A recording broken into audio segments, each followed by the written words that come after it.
ছোট জিনিস। কোন নবীর নামে স্লোগান হবে না, এক আল্লাহর নামে স্লোগান হবে।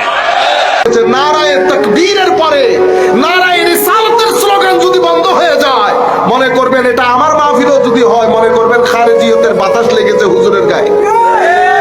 খারেজিয়তে ডলারের বাতাস, রিয়ালের বাতাস লেগেছে হুজুরের গায়ে। নারায়ে তাকবীরের পরে নারায়ে রিসালাতের স্লোগান লাগবে।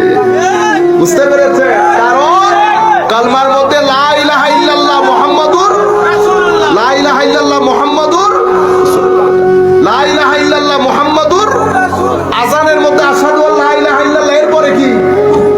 আযানের মধ্যে আশহাদু আল্লা লা ইলাহা ইল্লাল্লাহর পরে কি? আশহাদু আন্না মুহাম্মাদার রাসূলুল্লাহ। নামাজের মধ্যে নামাজ কার? আল্লাহর। সালাম কাকে দেন? তো আল্লাহ।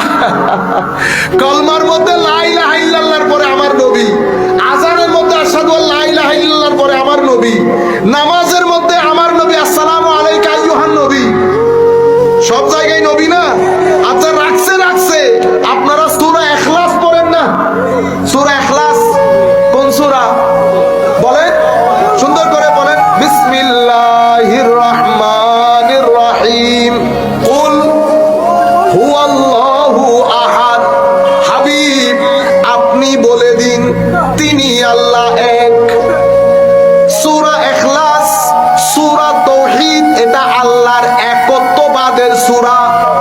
এমন সূরার মধ্যে আমার আল্লাহ রিসালাতকে, নবীকে বাদ দেন নাই, বরং সূরার শুরু দিয়ে বলছে কুল, হাবিব আপনি বলে দিন, আপনি বলে দিন। কেন? তিনি আল্লাহ এক।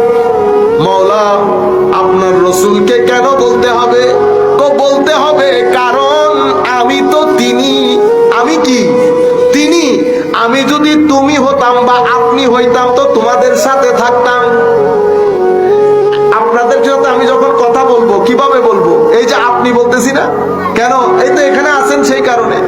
ছোট হলে কি বলবো? বেটা তুমি ভালো আছো? হ্যাঁ। তোমার বাবা কেমন আছে?